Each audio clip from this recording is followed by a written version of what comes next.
Iyi ni radio BBC gahuza miryango ivugira i Londres kuri metero 19 25 31 na 41 no ku mirongo ya FM mu karere k'ibiyaga bigari no kuri internet kuri bbcgahuza.com.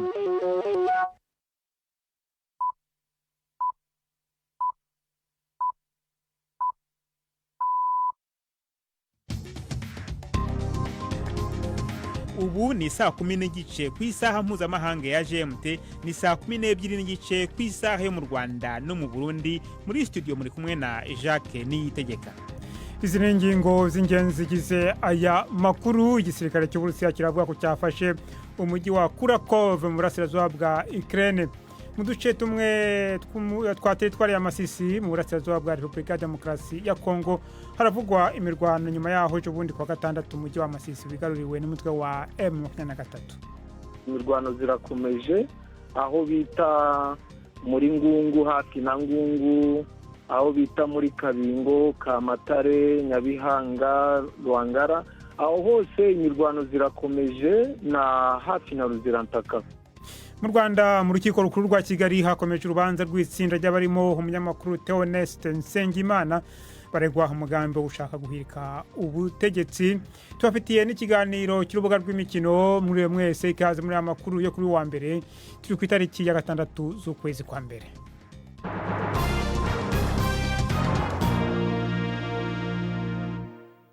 Ayo makuru ku buryo burambuye ni mukanya Prime ndi ku Magenge amaze kutugezaho muri make amakuru y'ingenzi avugwa hirya no hino ku isi.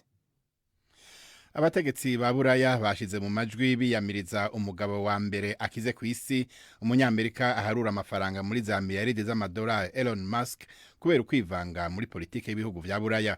Perezida Macron w'Ubufaransa yagirije uwo nyene urubuga hwaniro X kwivanga mu matora mu buryo butaziguye. Yagirije Musk gushigikira umuhari mushasha mpuzamakungu w'abantu bafise ivyiyumviro vyo kurwanya iterambere muri politike n'imibano canke impinduka. Umushikiranganje wa mbere wa Norvege yavuze ko iyo ngendo iteye umutima uhagaze. Umushikiranganje wa mbere w'Ubwongereza nawe ntiyavuze Elon Musk mw'izina, ariko yiyamirije abashigikiye ibinyoma n'amakuru yo kuyovya. Perezida wa Autriche Alexander Van der Bellen yasabye umukuru w'umugambwe w'abafise ivyiyumviro bikarishe byo gushira imbere inyungu z'igihugu extreme droite Freedom Party gushinga leta y'urunani. Yasabye Herbert Kickl, umukuru w'umugambwe waronse amajwi menshi kurusha iyindi mu matora yabaye mu kwezi kw'icenda, kuvugana n'umugambwe People's Party. Uwo mukuru w'igihugu yavuze yuko iyo ngingo itamworoheye gufata. Bibaye inyuma yaho abivyiyumviro vyo hagati na hagati bibananiriye gushinga leta mu mpera z'indwi iheze. Hamwe uwo mugambwe Freedom Party wo bishobora, Autriche buzoba ari ubwa mbere itwawe n'umugambwe nk'uwo kuva intambara ya kabiri y'isi iheze. Perezida wa leta zunze ubumwe za Amerika Joe Biden yafashe ingingo yo kubuza ibikorwa bishasha byo gucukura gaze n'ibitoro henshi mu mazi yo ku nkengera z'ico gihugu.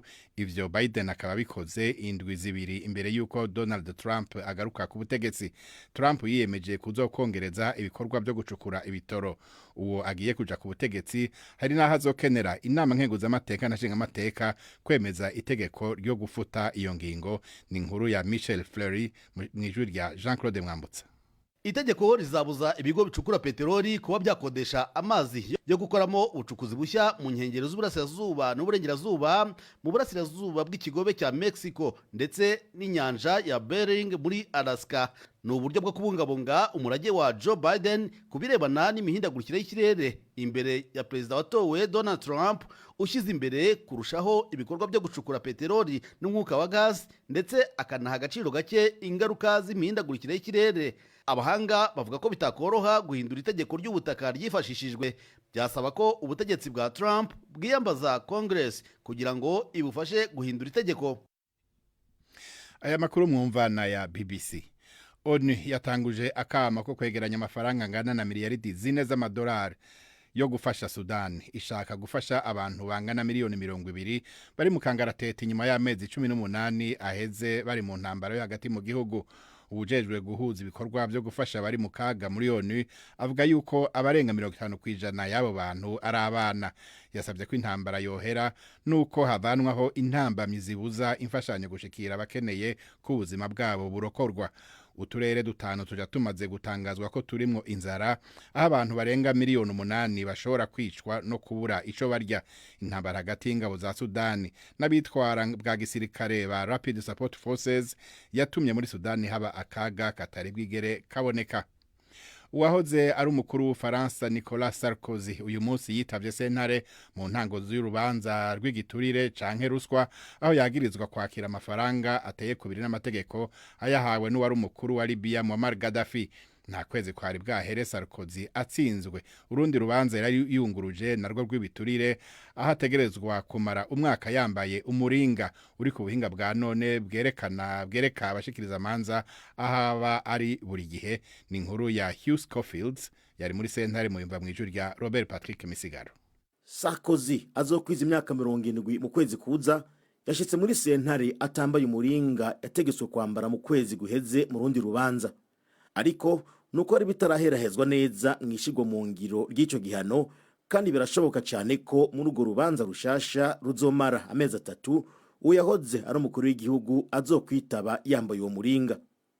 Muri urwo rubanza rushasha Sarkozy yagirizwa ko yumvikanye na Gaddafi mu 2005 kugira muhe amafaranga yo kwiyamamaza mu matora y'umukuru w'igihugu. Sarkozy nawe yemerera Gaddafi kumufasha gusubira kugira ijambo mu makungu. Nko mu zindi manza Sarkozy arahakana ivyo yagirizwa, avuga ko vyarementanijwe n'abashaka kumucafuza. Ndangirize hano muri Kenya aho abantu bane bakiri bato bari bamaze imisi barabuzwe irengero inyuma yaho bivugwe yuko banyurujwe uyu munsi batowe. Umwe muri bo Billy Mwangi yiga muri kaminuza yatowe mu gisagara ca Embu kiri mu buseruko. Yabonetse asa n'ugoyagoya kandi atazi iyari. Umuryango wibivuga yuko adashobora kuvuga amahano yamushikiye, bikaba byarabuzwe yuko bagabishijwe yuko batovugira ku mugaragaro. Abo mu muryango w'abandi batatu bemeje ko batowe mu bibanza bitandukanye. Abaharanira uburenganzira bwa muntu uyu munsi bari bateguye imyerekano yo mu gihugu cyose yo kwiyamiriza uko kuburwa irengero kw'abanegura leta. Ntibizwi uri nyuma y'iryo nyuruzwa ry'abantu ryo muri iyi minsi, kandi igipolisi kirahakana kuba kibifisemwo uruhara. Jacques urakoze Prime ku magenge.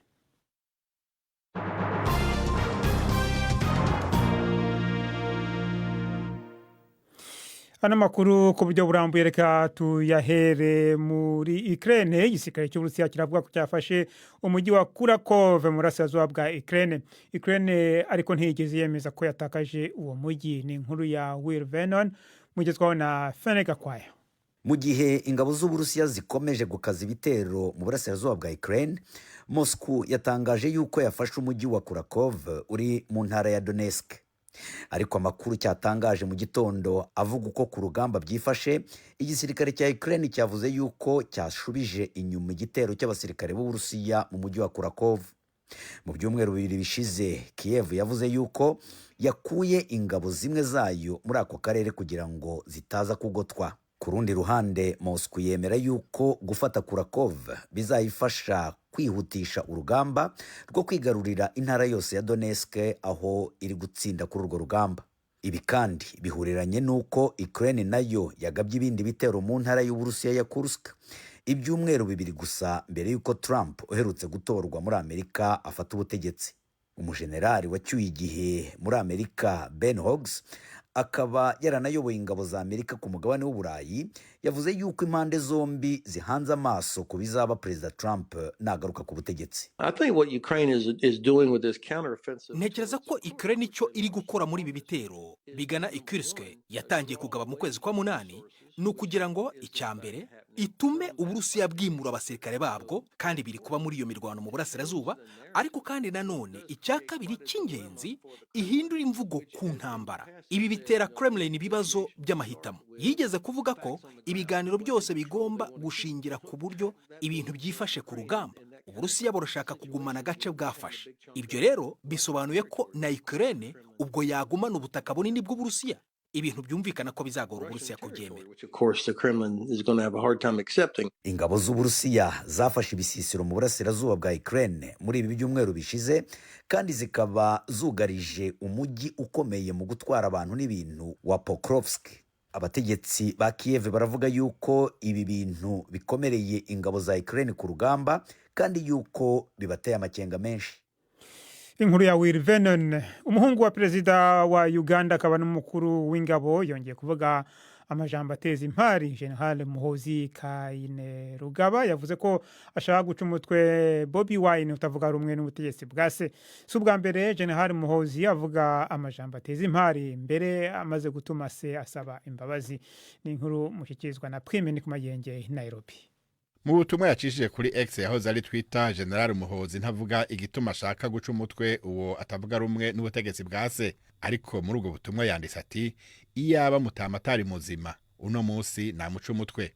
Bobi Wine nawe yishuye aciye kuri X ko adafata minenerwe ayo majambo y'iterabwoba, ahavuga ko bamaze kugerageza inshuro zitari nke kumwica muri iyi minsi heze. Muhoozi ntihagarariye aho kuko yaciye yishura Bobi Wine ati aho rero ndakuvyuye, imbere yuko ndaguca umutwe ubanze usubiza amafaranga twakuguranye. Avuga ko leta yari yaraguze Bobi Wine imbere yaho kugira ngo acuvye abatavuga rumwe n'ubutegetsi. BBC yarondeye Muhoozi ubwiwe n'abavugizi ba leta kugira ngo bagire ico bashikiriza kuri ayo majambo, ariko ntibashotse baboneka. Umuvugizi w'igisirikare nawe akaba yanse kugira ico avuze. Robert Chagulanyi, umunyamuziki azwi cyane nka Bobi Wine, yahavuye yinjira muri politike, niwe munyapolitike abangamiye ubutegetsi bwa Museveni gusumvya abandi bose.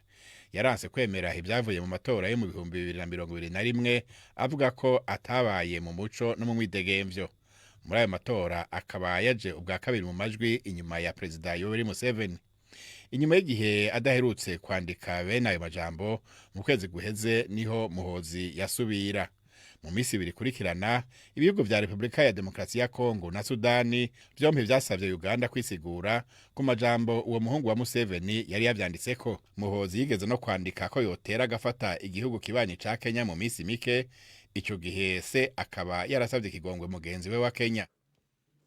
Mukomeje kumva BBC gahuza miryango, muradukurikira kandi kuri Kisoro FM mu majyepfo ya Uganda.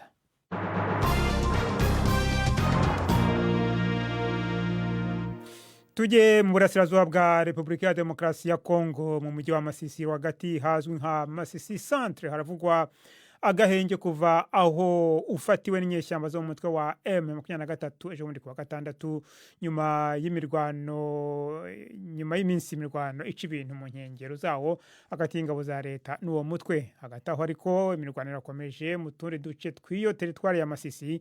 Imirwano irimo gusiga abanyagihugu mu gihirahiro. Mu kanya kashize navuganye na Olivier Kanyejomba, umukuru w'ishyirahamwe ritegamiye kuri leta Société Civile Congolaise risanzwe rifite icyicaro mu mujyi wa Masisi. Yatangiye ansobanurira uko byifashe muri uwo mujyi. Kugeza ubu ngubu aho M23 yaje kwinjira muri iyi centre ya Masisi, hari abaturage barirukanse berekera hariya muri Nyabyondo, abariyo birukankira. Abandi nabo batabashe kubona uburyo biruka bikingirana mu mazu. Kugeza ubwo M23 yaje ibasanga mu centre ya Masisi, ibakoresha inama, igenda ibahumuriza ibintu nk'ibyo ngibyo. Ariko kugeza ubu ngubu M23 iracari ni kontrola isantre ya Masisi. Hanyuma abaturage bari barahunze bari mu kugaruka. Kugeza ubu ngubu nta cyizere cy'umutekano ushobora kuba wabamo, kuko bari bawurimo bakiri hafi bakaracari mu misozi zaho zigikije iriya santere ya Masisi. Ubwo rero abaturage mu gihe babona ko ingabo zigiye zikikiza ku ruhande za leta, isaha n'umunota bashobora kuataka iriya santere ya Masisi, ntabwo ziragira icyizere kugira ngo abaturage bagarukemo.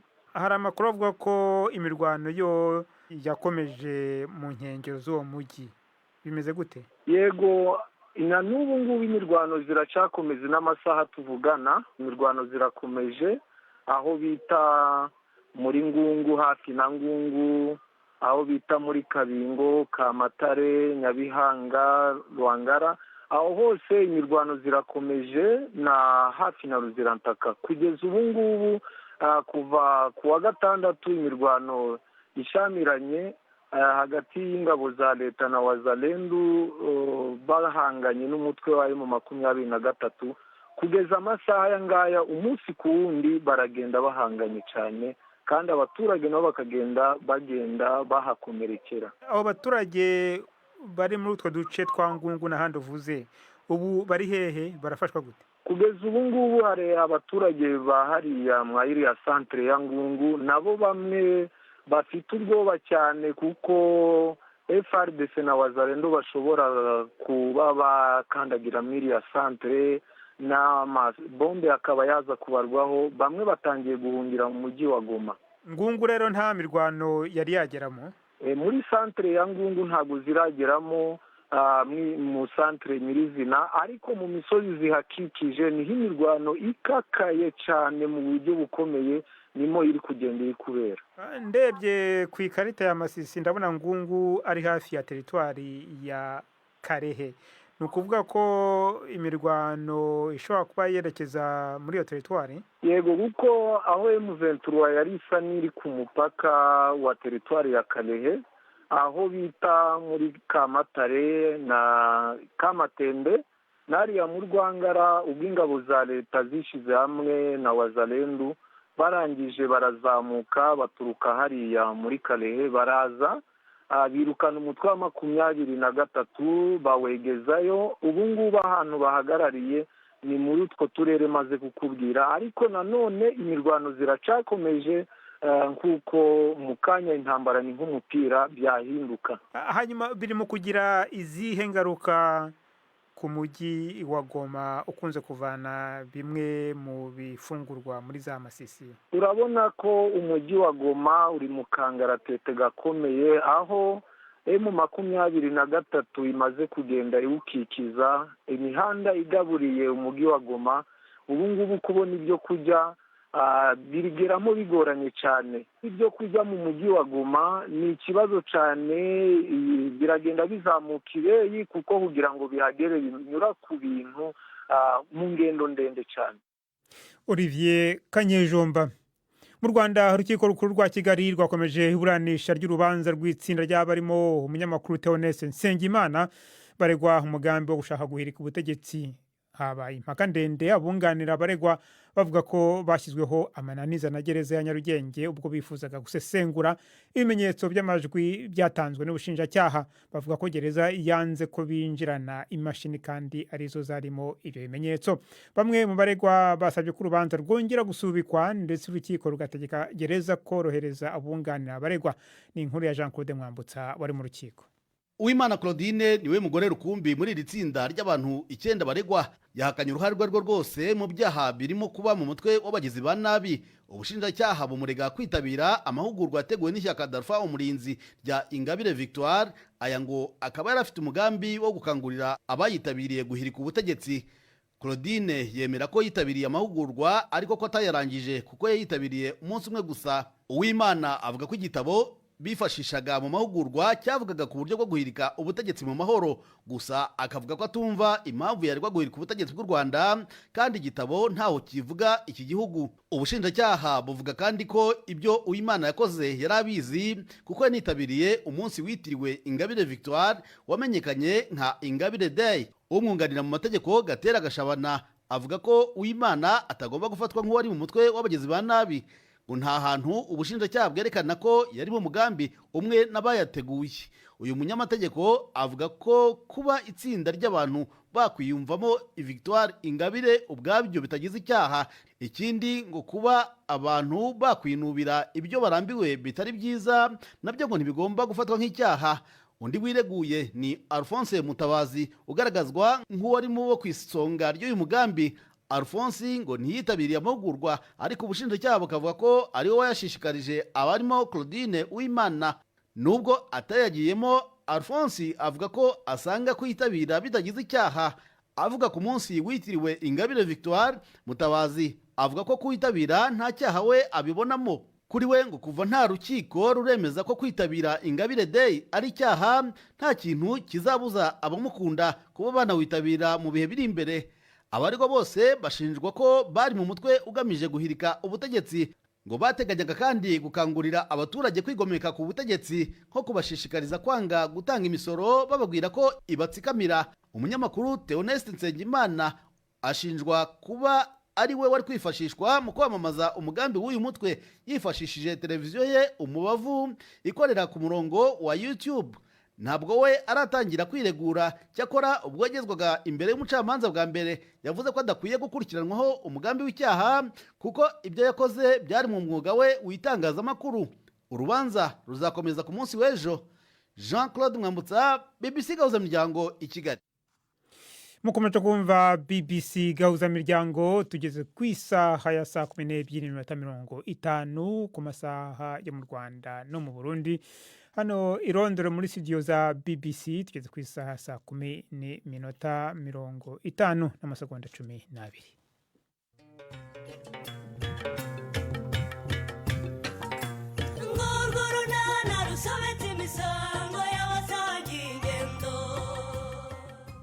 Mu kiganiro nacyo kuri wa kabiri twabateguriye niwe koko none se buriya kuki ataye inzira ye koko agaca hirya iriya akajya kuzunguruka ngo tudahura. Uririrwa ubyibazaho se? Erega afite ibimwaro by'amagambo yose yavuze none akabasebye. Nanjye rero nta miyaga namushyiramo bude ntayo. None ugiye kubigenza ute? Buretse gato. Buretse. Ntumbwire ko ari uhamagaye ariko. Mbuza noneho. Mbuza. Hello. Ni saa 12:45 kuri BBC. Noneho n'umwanya w'ikiganiro cy'urubuga rw'imikino mwateguriwe kandi mugezwaho na Yves Bucyana. Mwireho neza amakuru y'imikino nyahere mu Rwanda. Imikino ya shampiyona y'igihugu yakirinwe mu mpera z'icyumweru. Rayon Sport yihanije Police FC inyagira ibitego 2-0. APR FC yo yari mu mujyi wa Musanze ihatsindira Musanze FC igitego 1-0 cya penalty itaravuzweho rumwe. Naho Gasogi United yari yakinnye na AS Kigali, Gasogi ikubitwa 2-1. Rayon Sport izwi ku kabyiniro ka Gikundiro iracyayoboye shampiyona n'amanota 36 mu gihe APR FC iri ku mwanya wa kabiri n'amanota 28. Gusa iracyafite umukino umwe w'ikirarane. Muri Afrika imikino yo guhatanira ibikombe bya CAF yarakomeje. Ikipe ya Yanga yo muri Tanzania yanyagiye TP Mazembe yo muri Repubulika ya Demokarasi ya Kongo ibitego 3-1. Umukino wabereye i Dar es Salaam muri Tanzania ku wa gatandatu. Muri iryo tsinda Al Hilal yo muri Sudani ejo ku cyumweru yakinnye na Mouloudia Club yo muri Algeria.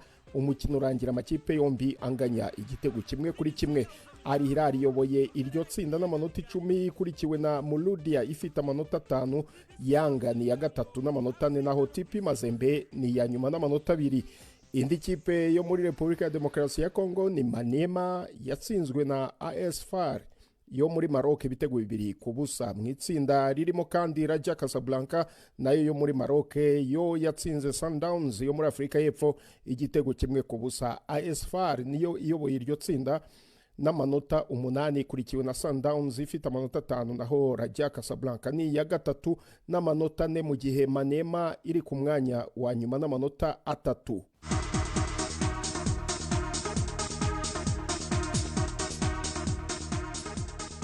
Tugiye ku mugabane w'Uburayi. Mu gihugu cy'Ubwongereza Manchester United yihagazeho ikura inota rimwe Anfield kwa Liverpool. Manchester City igenda igaruka gahoro gahoro mu bihe byayo, naho Chelsea na Arsenal ziratsikira. Ibindi reka tubibwirwe na Prudence Ngiyumva. Sugukabya kuvuga ko Manchester United yatunguranye birenze urugero yari yitezweho mbere yo kujya muri uyu mukino, kuko ikibazo kibazwaga si ukumenya niba Liverpool izayitsinda, ahubwo cyari umubare w'ibitego abakinnyi ba Arne Slot bari kwinjiza. Ariko igitutu cyatewe n'izi mvugo z'abafana ndetse n'abasesenguzi b'umupira w'amaguru gisa n'icyaremereye intugu z'abakinnyi be. Ku munota 52 Lisandro Martinez yafunguye amazamu ku muzinga w'ishoti ryagurukiye mu gisenge cy'urushundura rwa nyezamu Alisson Becker. Martinez in the box on the left, went for goal, he scored. Ariko ibi byishimo byamaze iminota 7 gusa. Liverpool, opportunity here. What a finish that is. Cody Gakpo agombora ku munota 59 mbere yuko Mohamed Salah atsinda icyari kizewe nk'insinzi kuri penalty. Cyakora Red Devils yari gifite ijambo muri uyu mukino, kuko Amad Diallo yatambamiye insinzi ya Liverpool yinjiza icya kabiri iminota 10 gusa mbere yuko umukino urangira. Ndetse habuze gato ngo Manchester United icyura amanota yose igihe myugariro Harry Maguire yagurutsaga ipasi yarakebewe na Joshua Zirkzee ku isegonda rya nyuma ry'iminota y'inyongera. gutakaza amanota abiri kwa Liverpool ariko nta ngaruka nini byayigizeho kubera ko mukeba wayo bahanganiye igikombe ugira igisataburenge Arsenal nayo yananiwe gutsinda Brighton binganya 1-1 kuwa gatandatu mu gihe Chelsea yahagamwe na Crystal Palace 1-1 naho Tottenham igatsindirwa ku kibuga cyayo na Newcastle 2-1. Manchester City yerekanye ibimenyetso byo kondoka itsinda West Ham 4-1. Brentford yo yanyagiye Southampton 5-0. Liverpool iracyari kwisonga n'amanota 46 n'umukino w'ikirarane. Southampton yo uretse ibitangaza by'umupira w'amaguru amanota 6 gusa nyuma y'imikino 20 arayishyira mu nzira yerekeza mu cyiciro yaturutsemo umwaka ushize Championship. Urakoze cyane Prida. Mu mukino wa tennis umukinnyi wa mbere ku isi Alina Sabalenka mu bagore ejo yatsinze Umurusiyakazi Polina Kudelmetova mu mukino wa nyuma w'irushanwa rya Brisbane International 7-1. Polina Kudelmetova ari ku mwanya w'107. Sabalenka w'imyaka 26 uturuka mu gihugu cya Belarus umwaka ushize yatsinzwe ku mukino wa nyuma w'irushanwa rya Brisbane International atsindwa na Elena Libakina mbere yo kwegukana irushanwa rihambaye rya Australia Open ku nshuro ya kabiri ikurikiranyije. Irushanwa rya Australia Open ari ryo rya mbere rikomeye ribimburira ayandi riba buri gihe mu kwezi kwa mbere. Iry'uyu mwaka rizatangira mu mpera z'iki cyumweru mu mujyi wa Melbourne. Ayo niyo y'imikino nabateguriye uyu munsi. Ndi Yves Bucyana. Imikino yo mu mihingo yose. Urakoze Yves Bucyana na Prudence Ngyumva ku yo makuru y'imikino mwategezagaho.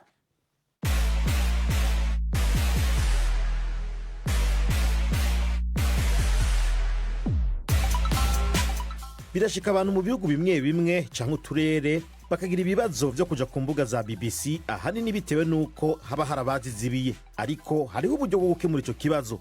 Uburyo tuguhanura gukoresha kugira uje ku rubuga rwa BBC rwazibiwe aho uherereye n'uburyo bwo kuja kuri internet cyangwa browser bwitwa Tor, T-O-R. Kugira ushira uburyo Tor kuri computer cyangwa telefone ngendanwa yawe, jaho upakurura Tor kuri Tor Project Downloads page ku rubuga torproject.org akarongo kikamye download. Upakurure Tor browser iboneka ku bakoresha Windows, Mac computers hamwe na telefone za Android nka Samsung, Xperia, Huawei, Lenovo n'izindi. Uburyo bwa Tor bumaze kuja muri telefone yawe uca wandikamwo urubuga rwa BBC ushaka kujako. Koresha uburyo bwa Tor browser wishikire ku mbuga za BBC usome unumviriza amakuru ko ushaka n'ayo mbuga za BBC aho uherereye zoba zarazibiwe. Mu gusoza n'amakuru reka nangere nsubize ijambo Prime ndi ku magenge atugezeho amwe mu makuru avugwa muri kano kanya muri BBC muri make. Mukanya gaheze Justin Trudeau yatangaje yuko agiye gutanga imihoho nk'umushikiranganje wa mbere wa Canada n'indongozi y'umugambwe wiwe. Yanatangaje ko inama nshingamateka ibaye irahagarikwa vy'igihe yaramaze imyaka 9 ku butegetsi. Haraheze igihe aremerewe ngo atanga imihoho aho 20 mu banywanyi b'umugambwe wiwe wa Parti Libéral bari mu babimusaba. Abategetsi ba Buraya bashize mu majwi biyamiriza umugabo wa mbere akize ku isi, umunyamerika aharura amafaranga muri za miliyaride z'amadolari Elon Musk kubera ukwivanga muri politike y'ibihugu vya Buraya. Perezida wa Leta Zunze Ubumwe za Amerika Joe Biden yafashe ingingo yo kubuza ibikorwa bishasha byo gucukura gaze n'ibitoro henshi mu mazi yo ku nkengera z'ico gihugu. Ivyo Biden akaba abikoze indwi zibiri imbere yuko Donald Trump ashika ku butegetsi. ONU yatangaje akama ko kwegeranya amafaranga angana na miliyaridi 4 z'amadolari yo gufasha Sudan. Ishaka gufasha abantu bangana na miliyoni 20 bari mu kangaratete inyuma y'amezi 18 bamaze mu ntambara yo hagati mu gihugu. Jacques Urakoze Prime ndi ku magenge naye nababwira ko mu duce tumwe twa territoire ya Masisi mu burasirazuba bwa Republika ya Demokarasi ya Kongo havugwa imirwano nyuma yaho ejo bundi kwa gatandatu mujyi wa Masisi wigaruriwe n'umutwe wa M23. Ano makuru yarahagarariwe na Prudence Ngyumva ku buhanga bw'ibyuma hari Susan Lennon. Mwakoze cyane guhitamo BBC gahuza miryango.